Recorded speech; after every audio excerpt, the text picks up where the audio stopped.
Vous avez intégré la meilleure business school d'Europe et vous avez le droit d'en être fier. Moi, c'est Jafar. Il a la dalle, ton copain. Pourtant, c'est pas des filles qui mentent ici. Ah mais c'est pas un problème de filles, il y a des critères précis. Tu vois en vert là, c'est l'association de rugby. Et là en rose c'est le BDE, c'est le bureau des élèves. Suffit de rentrer dans un club pour baiser. Avec toutes ces filles, il y a forcément moyen. Non mais c'est pas une question de nombre, on est sur un marché. Mais de quel marché tu parles là? Du marché sexuel quoi. En gros, tu fais venir une fille comme ça à une soirée de l'école, tu l'as fait flirter avec Jafar, et le lendemain théoriquement il peut coucher avec n'importe quelle fille potable sur le campus. Cette histoire, c'est une occasion de devenir pote avec tout le monde ici. De te faire un réseau. Kélia achète, enfin recrute. Je peux te dire un truc. Le premier truc, c'est que t'es belle. Et moi, je vends. C'est pas une question de savoir si t'es capable de nous coucher avec une fille gratuitement. Vous vous amusez, c'est donnant-donnant. Tu vas voir un monde que t'as jamais vu et que t'aurais jamais dû voir. La crème de la crème. Quoi comme genre de fille? Bah, je sais pas, moi, t'aimes quoi? Tout. Bah, on a tout.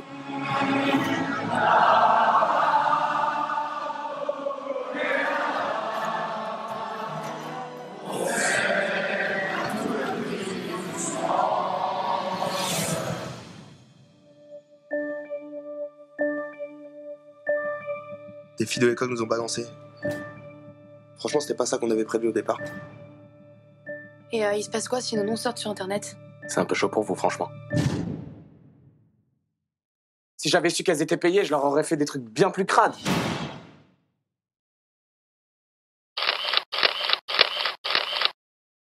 Kim Chapiron, réalisateur, actuellement prêt à sortir son 3e long métrage le 2 avril, dans quelques jours. Alors, tu as grandi avec un papa artiste. Est-ce que c'est grâce à lui que tu as eu le déclic pour le cinéma qui t'est venu? Grâce à lui, j'ai eu le déclic pour la curiosité, je pense qui est la meilleure arme pour être artiste. Et surtout, j'ai eu accès à énormément d'inspiration, que ce soit dans la peinture, dans la BD, aussi dans le cinéma. Moi, j'ai commencé plus dans une voie de dessinateur. Je faisais beaucoup de BD. Et chemin faisant, en fait, j'ai rencontré la bande de Mathieu Kassovitz, Vincent Cassel et toute cette nébuleuse en fait, qui tournait autour d'eux, qui mélangeait rap et cinéma. Et c'est après les avoir rencontrés en fait, que j'ai commencé à m'intéresser au cinéma. Avant, sinon, je faisais de la BD. Donc, tu crées le collectif Courtrage-Mai en 95, donc tu avais 15 ans, c'est ça? Ouais. Avec Romain Gavras notamment. Est-ce que tu peux nous expliquer comment justement s'est faite cette rencontre avec Romain? Romain, donc c'est en 1995, on fait notre premier court-métrage Paradoxe perdu. On interprète quasiment tous les rôles ensemble, où c'est une histoire de deux jeunes gens, donc à l'époque, moi j'avais 15 ans, qui, sous l'effet d'une drogue inconnue, se prennent plein d'hallucinations visuelles et autres. Et comment dire, l'anecdote marrante au sujet de ce film, c'est que à l'époque, on réalisait et on jouait tous les rôles. Donc on joue, je sais pas, une dizaine de rôles chacun à l'intérieur du film. Et donc c'est un gros mélange de toutes nos inspirations de l'époque. À l'époque, on était pas mal dans les images plutôt décapantes quand même. Et donc on voit un savant mélange, par exemple, de reconstitution de notre version à nous, de Bernie, de La Guerre des Étoiles et de films zoophiles que son grand frère collectionnait. Quelle était l'idée de base quand vous avez créé ce collectif? C'était quoi l'idée de base? Faire des courts-métrages uniquement. Mon père avait ramené de Chinatown à l'époque. Je pense que le vrai début de Courtrage-Mai vient de là. À l'époque, quasiment personne n'avait de fisheye. Donc ça devait être tout début 90. Le fisheye qui s'est répandu à une vitesse folle après, qui a été vraiment l'image de marque du mouvement hip-hop, du mouvement skater. Et nous, on a eu la chance justement de la voir au tout début, parce que mon père, se promenant, l'avait remarqué dans une boutique, elle l'avait acheté. Nous, on scotchait sur notre caméra et on a fait tous nos premiers courts-métrages avec le fisheye. Donc je dirais que le tout début des courts-métrages, après Paradoxe perdu, moi j'en avais fait un qui s'appelait Psycho Negro avec Toumani Sangaré. Et un autre qui s'appelait Pouidé avec Kija King, où il était 3h du matin et on est sorti dehors, on a fait un film. Et pendant une fausse vraie scène de dépouille, Sofiane, qui à l'époque était censé se faire dépouiller, s'est pris une vraie droite par Kija et qui est tombé. Donc le film est devenu en fait le making of. Donc c'était plus ça au début, Courtrage-mais, c'était faire des films sur le coup à n'importe quelle heure de la journée. Chacun commençait sa vie professionnelle et on se retrouvait un peu toute la bande, voilà, le soir, le week-end pour faire des films. Et Courtrage-mais est né comme ça. J'étais au collège avec Antilopsa du groupe ATK. Et donc j'ai vécu voilà, mes années de collège. Et au lycée, on a continué à se voir. Et juste en sortant du lycée, en fait, je me suis retrouvé sur la compilation Section Est avec les X-Men, avec TTC, La Caution, Mouloud Achour. Tout ça, c'est là où j'ai rencontré en fait toute cette bande. Et c'est donc via Antilopsa que j'ai été amené à réaliser donc le clip de TTC, Je n'arrive pas à danser, et puis après Romain de son côté aussi, clip pour Rossé, on a enchaîné pour la Mafia Qu'un Free, j'ai rencontré Oxmo Puccino après, et très vite on s'est retrouvé un petit peu embarqué dans le rap français, et donc Romain lui a poursuivi et a enchaîné des clips quand même assez dingues, où moi quand je peux et quand il a besoin je viens l'aider, notamment sur le dernier clip de No Church in the Wild, et donc voilà, moi de mon côté, j'ai plus focalisé sur l'écriture en fait. Après les clips, un clip c'est la même envie de réaliser une fiction. Enfin, du côté Courtrage-mais, nous c'était une vraie implication. À la base, les clips, nous on les présentait avant les concerts. En fait, vraiment on avait la prétention de donner autant de vibrations à une salle de concert que devant son écran.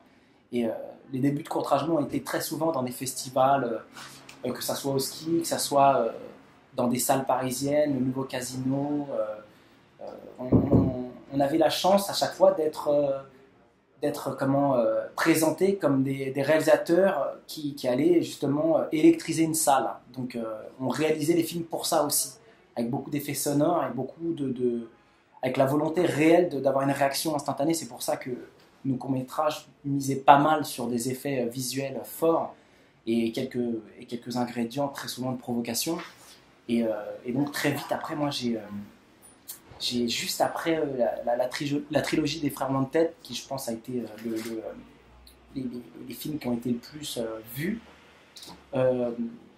tout du moins les miens.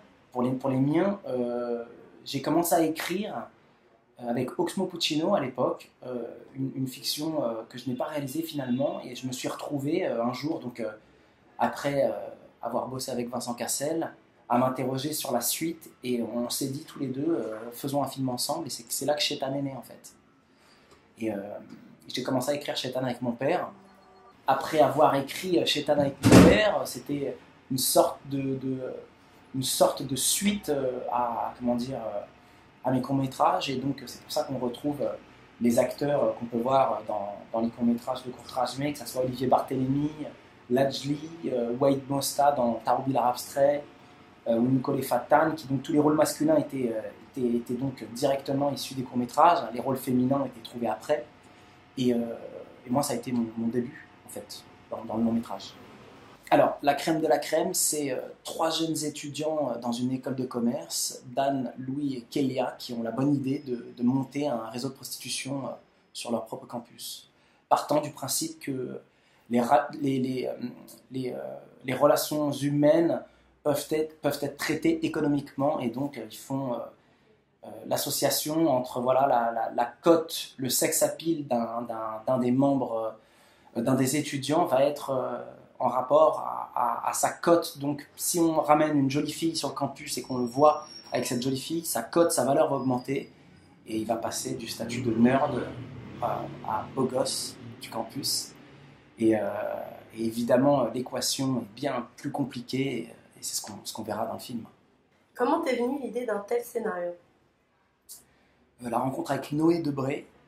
Noé Debré, donc scénariste de La Crème de la Crème, qui lui, à la base, s'est inspiré d'une légende urbaine qu'il avait entendue, comme quoi dans les années 70, un réseau de prostitution où des chambres auraient été utilisées pour amener des escort girls sur le campus, une association du nom d'H-Sex, et quand on pose la question à d'autres étudiants, ils nous disent mais non, c'était plutôt un trafic de DVD porno.